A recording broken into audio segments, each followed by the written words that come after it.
স্বাস্থ্য অধিদপ্তর, স্বাস্থ্য মন্ত্রণালয় বা কোনো স্বাস্থ্য কর্তৃপক্ষের কোনো নিয়ন্ত্রণ আছে কিনা এটা একটু বোঝার দরকার।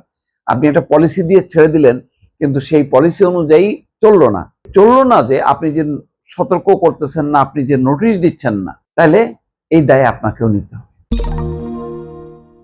আদ্দিন হাসপাতাল নিয়ে সরকারের যে কমিটি, সে কমিটির যে প্রতিবেদন জমা দিয়েছে, তাতে আরো পরিষ্কার হলো যে এই ভবনটি চিকিৎসা কার্যক্রম পরিচালনা করার জন্য উপযুক্ত নয়।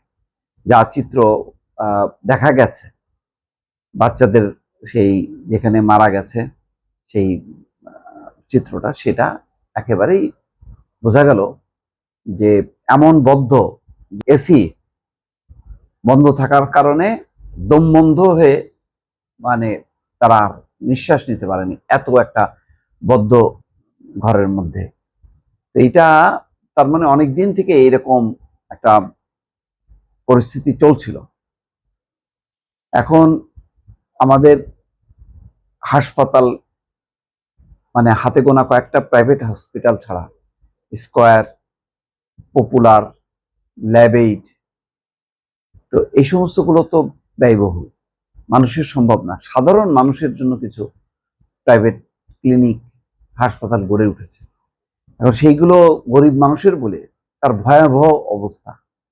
সেই ভয়াবহ অবস্থার প্রেক্ষিতে দেখা যাচ্ছে যে এই রকম একটা দুর্ঘটনা ঘটাটাই স্বাভাবিক, এবং সেটা ঘটেছে। এতদিন ঘটেনি, এটা আল্লাহর কাছে হাজার শুকর।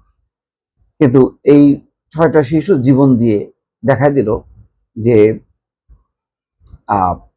রাজধানীতে বটেই, সারা দেশেই হাসপাতাল ক্লিনিকগুলির এই যে চিত্র, যেটা আদ্দিন হসপিটালের, এরকমই, এর বাইরে কিছু না। এখানে বলা হচ্ছে যে বিদ্যমান প্রশাসনিক দায়িত্বে থাকা ব্যক্তিরা হাসপাতালের প্রাথমিক শর্তগুলো পালনে সক্ষম ছিলেন না। হাসপাতালের চিকিৎসক, নার্স এবং কর্তৃপক্ষের অবহেলার কারণেই রাজধানীর মগবাজারে আদ্দিন হাসপাতালে 6 নবজাতকের মৃত্যু হয়েছে বলে তদন্তে প্রমাণিত হয়েছে। স্বাস্থ্যমন্ত্রী বলেন, হাসপাতালের দায়িত্বরত চিকিৎসক না থাকা, হাসপাতাল এবং কর্তৃপক্ষের দায়িত্বে অবহেলার বিষয়টি সুস্পষ্টভাবে প্রমাণিত হয়েছে। তদন্ত প্রতিবেদন নিয়ে তারা করণীয় ঠিক করতে পারবেন। বিদ্যমান আইনে যে শাস্তি রয়েছে হাসপাতালের বিরুদ্ধে, সেই অনুযায়ী ব্যবস্থা নেওয়া হবে। রোববারের মধ্যে সিদ্ধান্ত নেবে। এখানে বলা হচ্ছে যে 3 দিনের মধ্যে যদি তারা না দেয়, তাহলে লাইসেন্স বাতিল করা হবে। সবচেয়ে বড় কথা হলো, লাইসেন্স বাতিল করাটা সমাধান না। হাসপাতালকে হাসপাতালের উপযোগী করার জন্য কি কি নিয়ম থাকা উচিত সেটা ডিক্লেয়ার করা, এবং সেটা অনুযায়ী প্রতিপালিত হচ্ছে কিনা।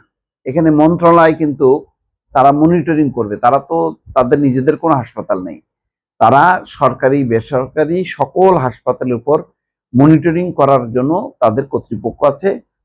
এই যে স্বাস্থ্য অধিদপ্তর তৈরি করা হয়েছে এই কারণে। কিন্তু এখানে আদ্দিন হাসপাতাল কর্তৃপক্ষের উপরে সব দোষ চাপায় মন্ত্রণালয় বা স্বাস্থ্য অধিদপ্তর যদি মনে করে যে আমরা মানে আমাদের দায়িত্ব খালাস, কমিটি করছি, কমিটি রিপোর্ট করছে, ব্যাস। কথা হলো যে এতদিন ধরে যে এইভাবে চলছিল, এইটা মনিটরিং করা হয়নি কেন? এর জন্য দায় কারা?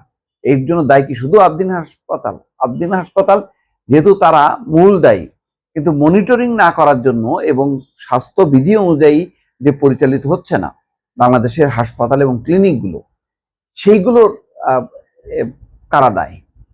সেই মনিটরিং এর দায় যেহেতু স্বাস্থ্য অধিদপ্তর বা মন্ত্রণালয়ের বিশেষ কোনো সেল, তাহলে তাদের জবাবদিহিতা কোথায়? তাদের বক্তব্য কি? তারা কয়বার মাসে বা সপ্তাহে সেই হাসপাতালগুলো পরিদর্শন করে কি? মানে এই যে এত ব্যাঙের ছাতার মতন যে ক্লিনিক, হাসপাতাল গড়ে উঠছে, এগুলোতে কি স্বাস্থ্য অধিদপ্তর, স্বাস্থ্য মন্ত্রণালয় বা কোনো স্বাস্থ্য কর্তৃপক্ষের কোন নিয়ন্ত্রণ আছে কিনা, এটা একটু বোঝার দরকার। আপনি একটা পলিসি দিয়ে ছেড়ে দিলেন, কিন্তু সেই পলিসি অনুযায়ী চললো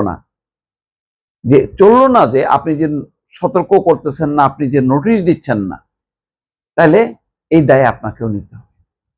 এখানে শুধু আমি এইটা মানবো না যে আদ্দিন হাসপাতালের অনিয়ম পাওয়া গেল, এই যে তাদের এসি চলছিল না, যার জন্য শ্বাসরুদ্ধ হয়ে তারা মারা গেছে বদ্ধ রুমে।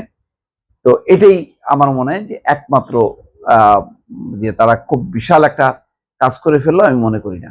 এর মধ্য দিয়ে বোঝা গেল যে আমাদের স্বাস্থ্য ব্যবস্থাপনা বা হাসপাতালগুলো বা স্বাস্থ্য সেবা ক্লিনিক বা প্রতিষ্ঠানগুলো যে সঠিকভাবে চলছে না, সেইটার জন্য যারা সংশ্লিষ্ট প্রতিষ্ঠানগুলোর মালিক তারা যেমন দায়ী, তেমনি পরিচালনার ব্যর্থতার জন্য স্বাস্থ্য মন্ত্রণালয় বা স্বাস্থ্য অধিদপ্তর তারাও দায়ী। এই বিষয়টাও আজকে পরিষ্কার হওয়া দরকার।